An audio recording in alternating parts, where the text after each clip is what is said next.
നമസ്കാരം. എൻ്റെ പേര് ശ്രീകുമാർ. ഞാൻ അരിപ്പാട്ടുകാരനാണ്. ഒരു സിനിമാക്കാരനാണ്. ഞാൻ എൻ്റെ സിനിമാ ജീവിതത്തെപ്പറ്റി പറയുന്നതിന് മുമ്പ് ഹരിപ്പാടുമായിട്ട് ബന്ധപ്പെട്ട മലയാള സിനിമയുടെ തലതൊട്ടപ്പന്മാരായിട്ടുള്ള ഒത്തിരി ആൾക്കാരുള്ള ഒരു സ്ഥലമാണ് ഹരിപ്പാട്. ഒന്നാമതായി ഞാൻ പറയേണ്ടത് മുതൽ രാമപിള്ളച്ചേട്ടനെ പറ്റിയാണ്. ശബ്ദമില്ലാത്ത സിനിമ, ആദ്യത്തെ ടോക്കി സിനിമ തുടങ്ങിയപ്പോൾ അതിൽ ശബ്ദമില്ലാത്ത ഇറയുടെ കാലം കഴിഞ്ഞുള്ള സിനിമ വരികയാണ്. അതിൻ്റെ കഥയും തിരക്കഥയും സംഭാഷണവും ഗാനങ്ങളും ഒക്കെ എഴുതി അതിൽ അഭിനയിക്കുകയും ചെയ്ത ഒരു വലിയ മഹാനായ കലാകാരനാണ് മുതോളം രാമപിള്ളച്ചേട്ടൻ. പിന്നെ ഞാൻ പറയേണ്ട ആൾ കഥാകൃത്തും സംവിധായകനും തിരക്കഥാകൃത്തും സാഹിത്യകാരനുമൊക്കെയായ പത്മനാഭൻ ചേട്ടനെ പറ്റിയാണ്. അദ്ദേഹവും ഞങ്ങളുടെ നാടിൻ്റെ അഭിമാനമാണ്. മുതോളം രാമപിള്ളച്ചേട്ടൻ കഴിഞ്ഞാൽ പിന്നെ അടുത്ത സ്ഥാനത്ത് നമ്മൾ അദ്ദേഹത്തിൻ്റെ കാര്യങ്ങൾ പറഞ്ഞു പോകാതിരിക്കാൻ പറ്റില്ല. ഞാൻ സാറിൻ്റെ കൂടെ ചില പടങ്ങളിലൊക്കെ വർക്ക് ചെയ്തിട്ടുണ്ട്. അത് ഞാൻ പിന്നീട് പറയാം. പിന്നെ ഞങ്ങളുടെ നാട്ടിലെ ഏറ്റവും അറിയപ്പെടുന്ന ഒരു വലിയ സിനിമാക്കാരനാണ് ഹരിപ്പാട് ശ്രീകുമാരൻ തമ്പിച്ചേട്ടൻ. തമ്പിച്ചേട്ടൻ ഗാനരചയിതാവാണ്, സംവിധായകനാണ്, ഡിസ്ട്രിബ്യൂട്ടറാണ്. സിനിമയുടെ സർവ്വ മേഖലകളിലും അദ്ദേഹം കൈവച്ച ഒരു വലിയ ഞങ്ങളുടെ നാടിൻ്റെ അഭിമാനമായിട്ട് നിൽക്കുന്ന ഒരു ഞങ്ങളുടെ ഒരു സിനിമയുടെ ഒരു എന്താ പറയേണ്ടത് ഗുരുതുല്യനായ ഒരു മനുഷ്യനാണ് ഹരിപ്പാട് ശ്രീകുമാരൻ തമ്പിച്ചേട്ടൻ. പിന്നെ മീന ചേച്ചി, പുള്ളി ഹരിപ്പാട്ടുകാരിയാണ്, നടി മീന. മീന ചേച്ചിയെ അറിയാത്തൊരാരുമില്ല, അതുകൊണ്ട് ഞാൻ പുള്ളിക്കാരെ പറ്റി കൂടുതൽ പറയുന്നില്ല. കലാനിലയം സ്റ്റേജിൽ നിന്ന് സിനിമയിലേക്ക് വന്ന ആളാണ്. മീന ചേച്ചി അഭിനയിച്ച പടങ്ങളൊന്നും ആർക്കും മറക്കാൻ പറ്റില്ല. പിന്നെ എൻ്റെ സ്വന്തം അയലത്തുകാരിയായിരുന്ന നടി ശ്രീലത ചേച്ചി ഈ ഹൈസ്കൂളിൽ പഠിക്കുകയും പാട്ടിലേക്ക് വരികയും എൻ്റെ അച്ഛൻ്റെ കൂടെ ഗാനമേളകൾ തുടങ്ങുകയും ഹരിപ്പാട്ട് അമ്പലത്തിൽ എൻ്റെ ഫാദറിനൂടെ ഗാനമേള തുടങ്ങി KPSL അഭിനയിക്കാൻ ചെന്നു, പാട്ടുകാരായിട്ട് ചെന്നു. പിന്നെ സിനിമയിൽ അടൂർ ബാബു സാറിൻ്റെ കൂടെ ഒത്തിരി പടങ്ങൾ ചെയ്തു, കോമഡിയും സീരിയസായ കഥാപാത്രങ്ങളും. പിന്നെ ഒത്തിരി സീരിയലുമൊക്കെ ചെയ്തു. ചേച്ചിട്ട് വേണ്ടത്തുണ്ട്. പിന്നെ സീരിയലും സിനിമകളൊക്കെ ധാരാളം ചെയ്യുന്നുണ്ട്. പിന്നെ ഞങ്ങൾ പറയേണ്ട വേറെ രണ്ടുപേരെ പറ്റി അവരൊരിക്കലും നമുക്ക് പറയാം. അതിന് അഭിനേതാക്കളും മറ്റു കാര്യങ്ങളൊക്കെ പറഞ്ഞെന്നുള്ളതേ ഉള്ളൂ. MG രാധാകൃഷ്ണൻ ചേട്ടൻ, സംഗീത സംവിധായകനായ MG രാധാകൃഷ്ണൻ ചേട്ടന് അദ്ദേഹത്തിൻ്റെ അനിയൻ MG ശ്രീകുമാർ, പ്രസിദ്ധ ഗാനരചയിതാവ്, പാട്ടുകാരനായ MG ശ്രീകുമാർ, അദ്ദേഹത്തിൻ്റെ ചേച്ചി ഓമനക്കുട്ടി ചേച്ചി എല്ലാം ഹരിപ്പാട്ടുകാരാണ്. രാധാകൃഷ്ണൻ ചേട്ടൻ്റെ സംഗീതത്തെ പറ്റിയൊന്നും അഭിപ്രായം പറയാനുള്ള കഴിവൊന്നും എനിക്കില്ല. അത് നിങ്ങളെല്ലാം ഈ മലയാള സിനിമ കണ്ടിട്ടുള്ളവർക്കെല്ലാം അത് ചരിത്ര സംഭവമാണ്. അതുപോലെ ശ്രീകുമാറിൻ്റെ പിന്നണി ഗാന പ്രവർത്തനങ്ങളും എല്ലാം ഞാൻ പറയാതെ തന്നെ നിങ്ങൾക്കറിയാം. ഇനിയും ഞാൻ പറയുന്നത് ഞങ്ങളുടെ നാട്ടിൽ നിന്ന് ഞങ്ങളുടെയൊക്കെ മുമ്പേ പിതാമഹന്മാരായിട്ട് സിനിമയിൽ പോയ ശിവൻ ചേട്ടനാണ്. ശിവൻ ചേട്ടൻ എന്ന് പറഞ്ഞാൽ ചെമ്മീൻ സിനിമയുടെ സ്റ്റിൽ ഫോട്ടോഗ്രാഫറായി തുടങ്ങി യാഗമെന്ന സിനിമയുടെ സംവിധായകനായി എത്തിത്തീർന്ന് ചെമ്മീൻ സിനിമയിൽ സ്റ്റിൽ ഫോട്ടോഗ്രാഫർ തുടങ്ങിയ ആളാണ്. അദ്ദേഹത്തിൻ്റെ മക്കളെല്ലാം വലിയ സിനിമാക്കാരാണ്, ഞങ്ങളുടെ നാട്ടിൻ്റെ അഭിമാനമാണ്. ആദ്യം നിങ്ങൾ അറിയുന്ന ഒരാളാണ് സന്തോഷ് ശിവൻ, ക്യാമറാമാൻ സന്തോഷ് ശിവൻ, ശിവൻ ചേട്ടൻ്റെ രണ്ടാമത്തെ മകനാണ്. അതുപോലെ തന്നെ ശിവൻ ചേട്ടൻ്റെ മൂത്ത മകൻ സംഗീത് ശിവൻ, യോദ്ധ എന്ന സിനിമയിലൂടെ ഒത്തിരി സിനിമകളൊക്കെ എടുത്ത മനുഷ്യനാണ്. പിന്നെ ധർമ്മേന്ദ്ര, ഹേമമാലിനി, ആ ട്രൂപ്പിൻ്റെ സണ്ണി ഡിയോൾ, ബോബി ഡിയോൾ, ഇവരുടെയൊക്കെ ഹിന്ദി സിനിമകളൊക്കെ എടുത്ത് അദ്ദേഹം ബോംബെയിലേക്ക് താമസം മാറുകയും എൻ്റെ ഒരു സുഹൃത്തിൻ്റെ സഹോദരിയാണ് പുള്ളിക്കാരൻ കല്യാണം കഴിച്ചിരിക്കുന്നത്. സംഗീത ശിവൻ ഇപ്പോഴില്ല. അദ്ദേഹം ലാസ്റ്റിൽ ചെയ്ത ഒരു തമിഴ് സിനിമ ഹിന്ദി സിനിമ ഇപ്പോഴും ഇറങ്ങാനുണ്ട്. അത് നമ്മുടെ ഓജോ ബോർഡുമായിട്ടൊക്കെ ബന്ധപ്പെട്ട് ഒക്കെ ഉള്ളൊരു സിനിമയാണ്. അത് ഉടനെ ഇറങ്ങുന്നതാണ്. അദ്ദേഹം കാലയവനെക്കുറിച്ച് മറിഞ്ഞുപോയി. പിന്നെ ക്യാമറാമാന്മാർ, ഇഷ്ടം പോലെ ക്യാമറാമാന്മാരെ സൃഷ്ടിച്ച നാടാണ് ഞങ്ങളുടെ നാട്. അതിൽ ആദ്യം പറയേണ്ടത് രാമേന്ദ്രബാബു സാറിനെ പറ്റിയാണ്. ഹരിപ്പാട് താമല്ലാക്കൽക്കാരനായ രാമേന്ദ്രബാബു സാറ് പൂനെ യൂണിവേഴ്സിറ്റി പഠിച്ചിട്ട് പിന്നെ MDയുടെ നിർമാല്യം മുതലുള്ള പടങ്ങൾ ചെയ്ത രാമേന്ദ്രബാബു സാറ്, അദ്ദേഹത്തിൻ്റെ അനിയൻ കൊമേഴ്ഷ്യൽ സിനിമയിൽ പ്രിയദർശൻ്റെ ഹിന്ദി സിനിമകളിലൊക്കെ വർക്ക് ചെയ്ത രവി കെ ചന്ദ്രൻ, സന്തോഷ് ശിവന്, പിന്നെ സന്തോഷ് ശിവൻ്റെ സ്വന്തം അമ്മാവൻ്റെ മകനായ മനോജ് കെ പിള്ള, അതുപോലെ തന്നെ ശിവൻ ചേട്ടൻ്റെ വേറൊരു പെങ്ങളുടെ മകനായ സഞ്ജീവ് ശങ്കർ. ഇങ്ങനെ ഒത്തിരി ക്യാമറാമാന്മാരെ കൊണ്ട് ഞങ്ങളുടെ നാട് സമ്പന്നമാണ്. അതുപോലെ തന്നെ ഇപ്പം ഡയറക്ടർമാരിൽ പറയാനുള്ളത് മധു ഇന്നിപ്പം ഒത്തിരി പിന്നെ ക്രൈം സിനിമകളൊക്കെ എടുത്ത് അദ്ദേഹം എൻ്റെ ഒരു സുഹൃത്താണ്. അദ്ദേഹം പ്രീ ഡിഗ്രിക്ക് പഠിക്കുമ്പോൾ ഞാൻ ST കോളേജിൽ BA പഠിക്കുകയാണ്, 71 to 74. അന്ന് എൻ്റെ കൂടെ സീനിയറായിട്ട് പഠിച്ച ആൾക്കാരാണ് നെടുമുടി വേണിച്ചേട്ടന്, ഫാസിൽ, പിന്നെ എൻ്റെ കൂടെ തന്നെ പഠിച്ചു വന്നവരാണ് ആലപ്പി അഷ്റഫ്, ഭീമൻ രഘു, അങ്ങനെ കുറേ ആൾക്കാർ. അതിൽ മധു ഇപ്പം KSFDCയുടെ ചെയർമാനാണ്. ഇവരെല്ലാം പറയാതെ എനിക്ക് എൻ്റെ കാര്യങ്ങളിലേക്ക് കടക്കാൻ പറ്റത്തില്ല. അതുകൊണ്ടാണ് ആഭിമുഖമായിട്ട് ഇത്രയും പറഞ്ഞത്. പിന്നെ ഞങ്ങളുടെ നാട്ടിൽ നിങ്ങളെ അറിയുന്ന വലിയൊരു നടനുണ്ട്. അത് മുതലൻ രാമപിള്ള ചേട്ടൻ്റെയും പത്മരാജൻ ചേട്ടൻ്റെയും നാട്ടുകാരനാണ്.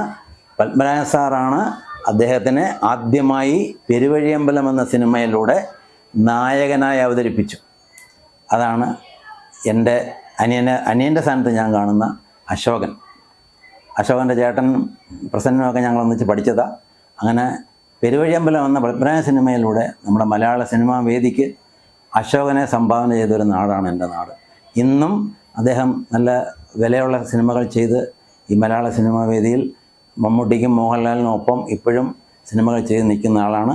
പിന്നെ അദ്ദേഹത്തിന് കിട്ടിയ വലിയൊരു ഒരു ഭാഗ്യമെന്ന് പറയണത് പത്മരാജൻ, ശ്രീ അടൂർ ഗോപാലകൃഷ്ണൻ, KG ജോർജ്, മോഹൻ സാറ്, ഇങ്ങനെയുള്ള വലിയ വലിയ മലയാള സിനിമയിൽ ഒരിക്കലും മറക്കാൻ പറ്റാത്ത ഈടുറ്റ സിനിമകൾ ചെയ്ത സംവിധായകരുടെ കൂടെ നായകനായി വേഷം ചെയ്ത ആളാണ്.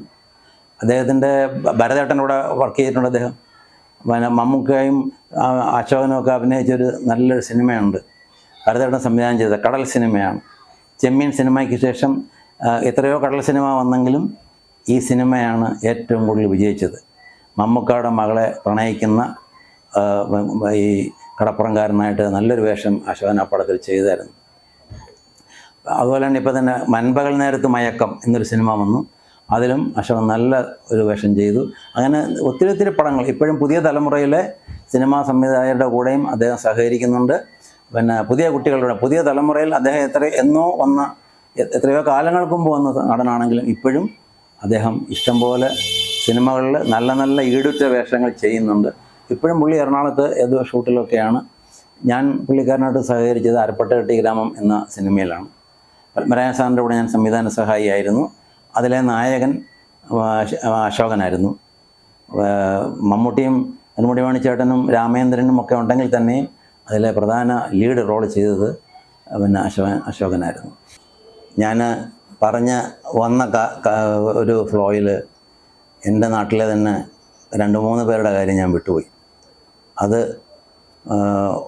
അത് ഞാൻ ഓർമ്മിപ്പിക്കാൻ വേണ്ടിയാണ് ഞാനിത് വീണ്ടും അതിനെപ്പറ്റി പറയാം.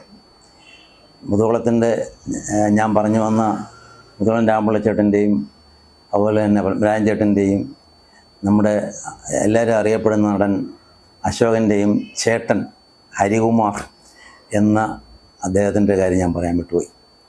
മലയാള സിനിമയിൽ ഏറ്റവും വലിയ ഹിറ്റ് മേക്കർ സംവിധായകനായ ജോഷി സാറിൻ്റെ പടം, അതിൽ മലയാള സിനിമയിലെ സൂപ്പർ സ്റ്റാർസായ 2 പേരും മമ്മൂക്ക, മോഹൻലാൽ, പിന്നെ മണിയമ്പിള്ള രാജചേട്ടന്, ജഗദീഷ്, MG സോമൻ ചേട്ടന്, ഇങ്ങനെ എല്ലാവരും അഭിനയിച്ചൊരു വലിയ ബ്രഹ്മാണ്ഡ സിനിമയായിരുന്നു number 20 Madras mail. Number 20 Madras mail അതിൻ്റെ കഥയും മറ്റ് സിനിമയുടെ എല്ലാ കാര്യങ്ങളും എഴുതിയത് നമ്മുടെ നടൻ അശോകൻ്റെ ചേട്ടനായ എൻ്റെ അനിയൻ്റെ കൂടെയൊക്കെ പഠിച്ചിരുന്ന ഹരികുമാറാണ്. അദ്ദേഹം ഇപ്പോൾ എറണാകുളത്താണ് താമസിക്കുന്നത്. അതിനുശേഷം അദ്ദേഹം തേവലക്കര ചെല്ലപ്പണെന്ന് ഞങ്ങളൊക്കെ വിളിക്കുന്ന, പിന്നീട് അദ്ദേഹം സിനിമയിൽ പേര് മാറ്റി പ്രശാന്ത് എന്നതിൽ ആദ്യമായി സിനിമ ചെയ്തത് നമ്മുടെ അശോകൻ്റെ ചേട്ടൻ ഹരികുമാറിൻ്റെ കഥ തന്നെയാണ്. ആ പടത്തിൻ്റെ പേര് കള്ളൻ കപ്പലിൽ തന്നെ എന്നായിരുന്നു. പിന്നെ എന്തുകൊണ്ടോ അദ്ദേഹം സിനിമയിൽ നിന്ന് വിട്ടുമാറി ബിസിനസ് സംബന്ധമായ കാര്യങ്ങളൊക്കെ ആയിട്ട് മുമ്പോട്ട് പോവുകയും ഇപ്പോൾ വീണ്ടും സിനിമയിലേക്ക് തിരിച്ചു വരവ് ചെയ്തുകൊണ്ട് നല്ലൊരു സിനിമയുടെ പണിപ്പുരയിലാണ്. അതിൻ്റെ കഥ, തിരക്കഥ, സംഭാഷണമൊക്കെ എഴുതുന്ന ഒരു തിരിച്ചുവരവിന് വേണ്ടിയുള്ള ഒരു ഇതിലാണ് അദ്ദേഹം നടന്നുകൊണ്ടിരിക്കുന്നത്. അദ്ദേഹത്തിൻ്റെ അനിയൻ അശോകനും വളരെ വർഷങ്ങളായിട്ട് പെരുവഴിയമ്പലം മുതൽ ഇന്നും ഈ 2025 കാലഘട്ടങ്ങളിലും പുതിയ തലമുറയിലെ സംവിധായകരുടെ കൂടെ നല്ല നല്ല വേഷങ്ങൾ അഭിനയിച്ചുകൊണ്ട് അദ്ദേഹവും സിനിമയിൽ തന്നെ തുടരുന്നുണ്ട്.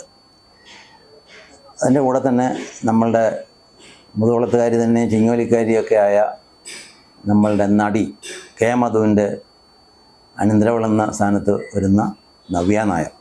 നവ്യ നായർ നർത്തകിയാണ്, നല്ലൊരു നടിയാണ്. സിബി മലയിലാണ് അദ്ദേഹത്തിൻ്റെ പുള്ളിക്കാരിയെ ആദ്യമായി സിനിമയിലേക്ക് കൊണ്ടുവന്നത്. അത് കഴിഞ്ഞ് രഞ്ജിത്തേട്ടൻ്റെ പൃഥ്വിരാജിൻ്റെ ആദ്യത്തെ സിനിമയായ നായികയും നവ്യ നായരായിരുന്നു. ദിലീപിൻ്റെ കൂടെ കുറേയധികം സിനിമകൾ നായികയായിട്ട് അഭിനയിച്ചിരുന്നു. ഇപ്പോഴും പിന്നെ സിനിമയിൽ തുടരുന്നുണ്ട്. KTC മുതലാളിമാരുടെ 2 പടത്തിൽ പുള്ളി തിരിച്ചുവരവ് നടത്തിയായിരുന്നു. രണ്ടും നല്ല സിനിമകളായിരുന്നു. നവ്യ നായരും എൻ്റെ നാട്ടിൻ്റെ വലിയ ഒരു അഭിമാനഭാജനമായി, നല്ലൊരു നടിയായി, നല്ല നർത്തകിയായി അവർ പ്രക്ഷോഭിക്കുന്ന ഒരു കാലഘട്ടത്തിലാണ് നമ്മൾ കടന്നു പോയിക്കൊണ്ടിരിക്കുന്നത്. ഇപ്പോൾ അവർ എറണാകുളത്താണ് താമസിക്കുന്നത്. ഒരു നൃത്തവിദ്യാലയമൊക്കെ നടത്തുന്നുണ്ടെന്നാണ് ഞാൻ അറിഞ്ഞത്. ഇനിയും നല്ല നല്ല കഥാപാത്രങ്ങൾ അവരുടെ പ്രായത്തിനനുസരിച്ച് നല്ലപോലെ ചെയ്യാൻ പറ്റുന്ന ഒരു വളരെ കഴിവുള്ള ഒരു നടിയാണ് നവ്യ നായർ.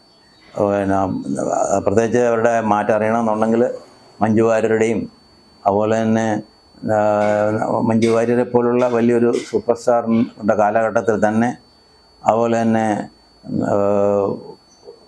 കാവ്യ മാധവൻ, അങ്ങനെ വളരെയധികം പുതുമുഖ നടികൾ കൂടെ തന്നെ പുള്ളിക്കാരിയും അരങ്ങേറ്റം കുറിച്ച് മലയാള സിനിമയിലെ നല്ലൊരു നായികയായി മാറിയ ആളെയാണ് നവ്യ നായർ. പിന്നെ ഞാൻ മറന്നുപോയ ഒരാളാണ് എൻ്റെ ശ്രീകുമാരൻ നമ്പിച്ചാടനും ONV-യും ഭാസ്കരൻ മാസ്റ്ററും പിന്നെ ഉച്ചത്തിരുമല ചേട്ടനും ഭരണിക്കാവ് ശിവകുമാറും എല്ലാവരും നിറഞ്ഞു നിൽക്കുന്ന കാലഘട്ടത്തിൽ ഈ സിനിമയിൽ നല്ല നല്ല ഗാനങ്ങൾ എഴുതിക്കൊണ്ട് ഈ രംഗത്ത് വന്ന എൻ്റെ നാട്ടുകാരനായ എൻ്റെ സുഹൃത്തു കൂടിയായ ചിങ്ങോലി ദേവദാസ് എന്ന് ഞങ്ങളൊക്കെ വിളിക്കപ്പെടുന്ന ദേവദാസ് ആണ് ഞാൻ മുമ്പ് പറയാൻ വിട്ടുപോയ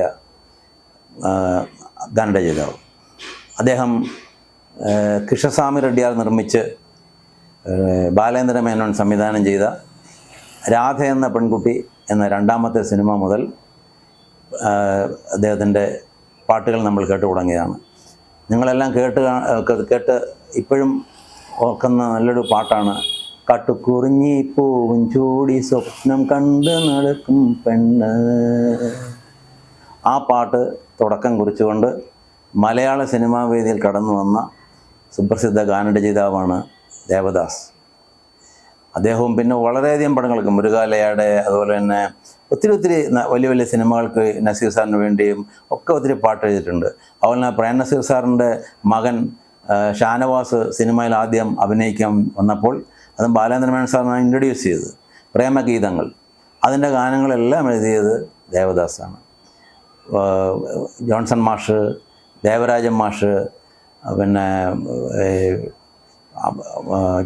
ഔസേപ്പച്ചൻ, അതുപോലെ തന്നെ നമ്മളിൽ നിന്ന് പിരിഞ്ഞു പോയ പിന്നെ നമ്മളുടെ കുളത്തൂപ്പുഴ രവി എന്നറിയപ്പെട്ടിരുന്ന രവീന്ദ്രൻ മാസ്റ്റർ, ഇവരെല്ലാം കൂടെ വിലപ്പെട്ട ഗാനങ്ങൾ, നമ്മുടെ പ്രേക്ഷകർക്ക് ഇഷ്ടപ്പെട്ട ഒത്തിരി സിനിമാ ഗാനങ്ങൾ എഴുതിയ ഒരു കവിയും സാഹിത്യകാരനും ചലച്ചിത്ര ഗാനരചയിതാവുമാണ് ദേവദാസ്.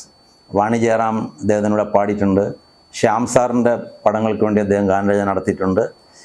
അദ്ദേഹത്തിൻ്റെ ഒരു പ്രത്യേക കാര്യം എന്ന് പറയുന്നത്, മലയാള സിനിമ ഭാസ്കരൻ മാസ്റ്ററും ONV-യും എൻ്റെ നാട്ടുകാരൻ തന്നെയായ ശ്രീകുമാരൻ നമ്പി സാറും വിച്ചു തിരുമലച്ചേട്ടനും ഭരണിക്കാവ് ശിവകുമാറും എല്ലാം നിറഞ്ഞു നിൽക്കുന്ന കാലത്ത് അവരോടൊപ്പം തന്നെ ഒത്തിരി സിനിമകൾക്ക് ഗാനങ്ങൾ എഴുതി പിടിച്ചു നിന്ന ഒരു വലിയ സാഹിത്യകാരനാണ് ദേവദാസിൻ്റെ കാര്യവും ഞാൻ മുമ്പ് ഇത് പറയാൻ വിട്ടുപോയി. ഇപ്പോഴും നല്ല നാടകഗാനങ്ങൾക്കും എല്ലാം തന്നെ നിറച്ച് നാടക ഗാനങ്ങൾ, TV-യിലെ ഗാനങ്ങൾ എല്ലാം തന്നെ അദ്ദേഹം എഴുതിയിട്ടുണ്ട്. ടെലിവിഷൻ കേന്ദ്രത്തിന് വേണ്ടിയുള്ള ഗാനങ്ങൾ, അതുപോലെ തന്നെ മറ്റേ റേഡിയോയ്ക്ക് വേണ്ടിയുള്ള ലളിതഗാനങ്ങൾ, ഒത്തിരി ഗാനങ്ങളുടെ ഗാനശാഖയിലെ എല്ലാ ഇതിലും കൈവച്ച ഒരു വലിയൊരു ഗാനരചിതമാണ് ദേവദാസ്.